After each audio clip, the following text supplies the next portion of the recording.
Hello guys, welcome back to this channel. It's your girl here. My name is Raquel Blessed. If you are tuning in right now or it's your first time seeing this channel, welcome. Don't go nowhere, stay tuned.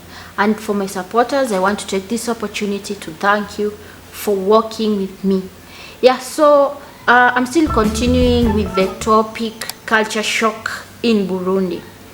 The previous video was so long and I had so many culture shocks, so I had to cut it short so that we continue in this video. So I'll just continue from where I left. So guys, the other culture shock that I found here in Burundi is the burial rites. When it comes to their burial, you find that for example, someone has died. There's this preparation for burial. They come together, family, friends. They put their resources together and then to send good send off. But now what I saw really fascinated me is the fact that on the burial they don't cry. Like I saw Burundians, they don't cry, and I really asked why, and the answer was that you just, before the time for burial reach, you have already cried. But honestly, the burials I've gone to, I didn't see Burundians crying. I don't know the science behind it, but it's like that. And then after burial, there is something they call kukaraba. Kukaraba means washing your hands, and it's a party they do in every burial in Burundi. After burial, there is kukaraba, where all people who are in the burial site come to a reserved place or reception, and they wash their hands as they get to drink drinks like sodas, water. So here in Burundi, you will find that in many parties they don't lack drinks. They are drinks. They value drinking culture, like alcohol, water, juice, sodas. Every type of drink. So they value their drinks. So after kukaraba, there is still time. After all people have departed, then the family is going now to schedule a day where they will still do another party. I think there are 3 parties. It is the burial, and now that kukaraba, that is washing of hands, and then this the third one. It is called kuganduka. Kuganduka is the party where the deceased, for example, the person who died, in case he had or she had debts, the family comes together and then they are going to involve that part in now the party. It is just like coming over, and it's your last respect. So that's what happens here in Burundi. And in the kuganduka is where now you can come up with your for example, accusations like, this person had my debt, blah blah blah, things like that. And then they are going now, the family, to sit down and investigate, and if it is true, they are going to pay you back. So whatever the deceased own people, they are going to pay you now after that kuganduka. So guys, it happens here in Burundi in every death rites, like party. It happens. So the first thing is death, then burial, then there is kukaraba, then your kuganduka. So that's what happens in burials here in Burundi, of which I saw it's a bit shocking, because from where I'm from, my culture, once we bury someone, it's once and for all. You still remember the person, but we don't do those parties for like kuganduka, kukarava, because they believe like not letting the dead sleep in peace. no, yeah, rest in peace. That is the thing. So that's what happens in my culture. So it was a culture shock somehow. Yeah. And also in marriage, I didn't say this, when it comes to wedding ceremonies here in Burundi, it is very rare to find come we stay marriages. I've never seen even one going on, and there are repercussions if you do come we stay. Because first of all, here there are some administrations that they strictly follow, like if there are quarters. Quarters is like an estate where people live, like there is quarter let's say quarter A, quarter B, quarter C. So if you are in quarter A, there's chief for quarter A. You understand? If you are in quarter B, there's chief for quarter B. That is the system here in Burundi. So in case anything happens in quarter A, that chief will be informed. So if you break the rules and you go impregnate a girl, example, it's a must you marry that girl, and it's a must you do wedding. Here in Burundi, it's a must. Even if it is the cheapest wedding, they are going just to organize themselves. You do wedding, and now the government will officiate it, and that they will know that this is your wife, this is your husband. You must go to something they call etat civile. Etat civile is where you sign like this is my wife, and they do it differently because you see, like in Kenya, it's a party. For example, the one I'm used to, you do a very big party in church, many people come to. But now here in Burundi, it is totally different. You must, even if you are doing church wedding, you must go to etat civile and you sign there. You must pass through etat civile. You understand? Then also in church you are going to sign. So in short, you are going to sign two papers. For the one for church, the one for etat civile, and now the government documentation, which will pronounce you husband and wife. So in case of anything, you are legally married. So here is like that. You cannot stay with a lady without marrying her. Yeah. Bride price, it is one off. You get what I mean by the term one off?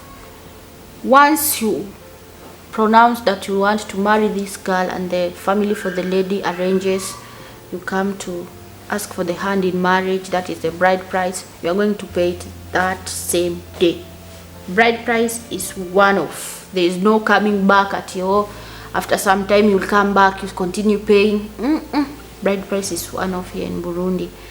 And during bride price, the family of the lady is the one that arranges the party. The family of the lady arranges the party because now the family of the man, they are coming, so they are going to welcome the man. It's not the man to finance the bride price. It is the family of the lady to arrange themselves. And now when it comes to wedding, the family of the man arranges themselves. So the family of the ladies, they are going to be involved somehow, but the man, the one that has the bigger part to arrange their wedding. So in short, when it comes for bride price, the family of the girl prepares themselves for the bride price, everything. When it comes to wedding, the family of the man prepares themselves, everything. Yeah. And now there's something else I saw a bit, you understand, because now here in Burundi, example, I'm the lady who's getting married, my man is here, we are planning a wedding. I, as the lady, I'm supposed to come with kitchen utensils, everything for kitchen. Yeah, you heard me right. So example, I am getting married, it is on this date, so I must buy like glasses for wine, for juice, for water. I must buy what do we call them, thermos. I must buy everything concerning kitchen utensils. That's my part. And also things for bed, like bed covers, curtains, they call them here needles, anything for the lady needs, the essential to make a house complete. You must come with them. You must. The lady must come with them. Yeah, the man only buys, for example, the chairs, bed, but not the sheets. They work for the lady. Everything kitchen, they work for the lady. So that's what happens here. And also, I saw it, they have a party, I don't know how they call it, before the bride gets married, the lady gets married. They have a party where the friends come together and they contribute, and they help the lady by buying for her things for kitchen, like the utensils now. Yeah, so, and it's a big party. I think, yeah, it is bridal shower. During bridal shower, and it's a surprise, they are going to come with everything you need. So as a lady, if you have good friends, it's good you make connections, because that is the time you know you will need them most. Yeah, so that's what happens here in Burundi. Another thing I saw fascinating is the fact that, hey, here in Burundi, how they settle their disputes. For example, someone is renting a house and they have failed to pay the first month, second month, third month. The landlady or the land owner, for example, the landlord, is going to tolerate until now it reach a point you say enough is enough, and goes to report you to the authorities. When the authorities come, they are not going to evict you. They are going to give you another time. You can find that you failed to pay the house rent for 3 months, and now it's another 3 months. They are giving you to vacate, to know where you will be going. And you see now that's like 6 months without paying rent. That's now something I found fascinating. Imagine they give you time to collect yourself, and then you pay if you will get money. If not, you move out. So you find that some people who have stayed in a house like even 8 months, they have not paid. Yeah, so they give you grace period. Another thing I found fascinating is the drum beating. Burundians beat their drums nicely. Boom, boom, boom, boom, boom, boom, boom, boom. Hey, I really enjoy it, I tell you. Yeah, so it's a culture that they have adopted since long time ago. The drum beating was used to like welcoming the leader who was the king. I think it's the king, not the chief. The king that time. It was many years ago. So they used to beat drums every time a big leader was coming, example the king, and it was a sign of welcoming the king if he had gone, for example, to another country or to negotiations, things like that. Yeah, so they have adapted it into their culture, and it is a symbol that has been going on for years, generations after generations. And you find that in many now the chief's offices, we call them zones here in Burundi. In every zone, you will find people who beat drums, the drummers, and now the dancers, traditional dancers. Every zone in Bujumbura, let me just say the whole Burundi, in every county, any zone you'll go to, you'll find drum beaters and traditional dancers, such that when the president now lands, for example, he is from here to a place called, let me use a place called like Moramvia. When he reach Moramvia province, he's going to be welcomed by the drum beating and the traditional dances. Even most of the time you can see on your televisions, when he lands just immediately in Burundi, Bujumbura International Airport, that is Melanchon Dadae. Sorry, they changed their name. Initially it was Bujumbura International Airport, but now it's called Melanchon Dadae Airport. You will just find the drummers there waiting for him, and then they beat the drums and they dance, the traditional dancers. Yeah, and they are welcomed. And another thing I'd like you to know about the drum beating, they were used also in ceremonies like marriages, things like that. But nowadays it is minimal because they came up with restriction that it's only leaders who are supposed to be, let us remain with the original content. The context was to beat only for the leader who was the king. Now they saw that when you mix beating for the leader and also for marriages or ceremonies, it is losing its meaning, so they did away with it, like no drums in marriages like that, though it still happens but underwater. And another thing I like to add on that, when they are beating the drums or dancing, they wear the like material representing the country, like the flag. So you'll meet them with Burundian colors, the ones that they represent the flag for Burundi. And also they are barefooted, so you'll never find anyone with feet with shoes. Sorry, you will not find anyone with shoes beating the drums or dancing. And actually there is a group here who did that some time ago, and they were banned for 7 months because they did the drumming with suits, and it lost its original meaning, so they were banned for 7 months.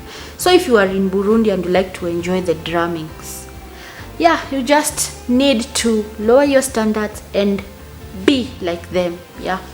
That's how it is. Ask for the material, wear it, go barefoot, dance as you are flowing in the tune. So that's just an additional. Another thing is the naming of children. Once you give birth to a baby, from where I'm from,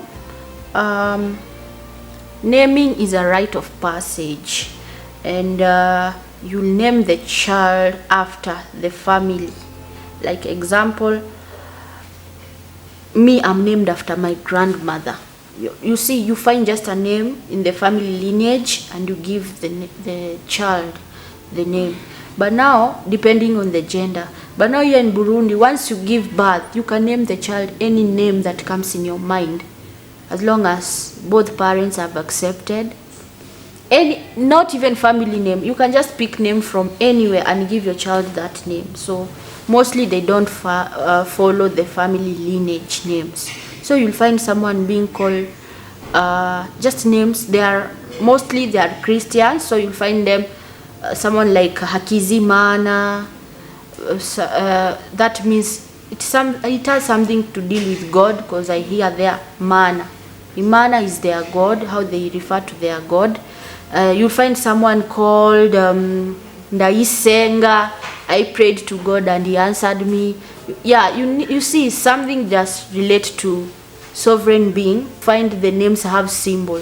So even you can name the child after the season. Like you find if it's the 8th child in a family, he will be called Minani. Minani means the 8th one. Number 8 in Kirundi, Minani means 8. So it depends with the season, and they just name any name you can give the child. It's not from the family. But now you find many people are becoming modern. They are giving their children names from the father. Example, someone just got married the other day, then now they have a kid. The kid is named is given the name. Even if they are going to put a French name or an English name, they are going to put like the one for Kirundi, it's the father's name. For example, you find the father's name is called Irishura. Let's use the name here in front, Fabrice. Example, Irishura. Fabrice is a French name. Irishura is a Kirundi name. Irishura means God answers. So you find modern people nowadays, they call, if the father who has this name Fabrice Irishura has a son, is going to give the son the name. Example, let's use any just random name. For example, which name will you use for English maybe, or for French? For example, Hope Irishura. So the child has taken after the father's name. You understand? Yeah, so that's what happens. Yeah, so guys, I think that's it for today. Have you learned something? Have you known some cultures which are different from yours, or have you seen a culture that is similar to yours? Yeah, if not, if you have seen, just comment down below and tell me the kind of content you want me to be bringing for you. Yeah, so guys, until next time, I am out. Bye bye.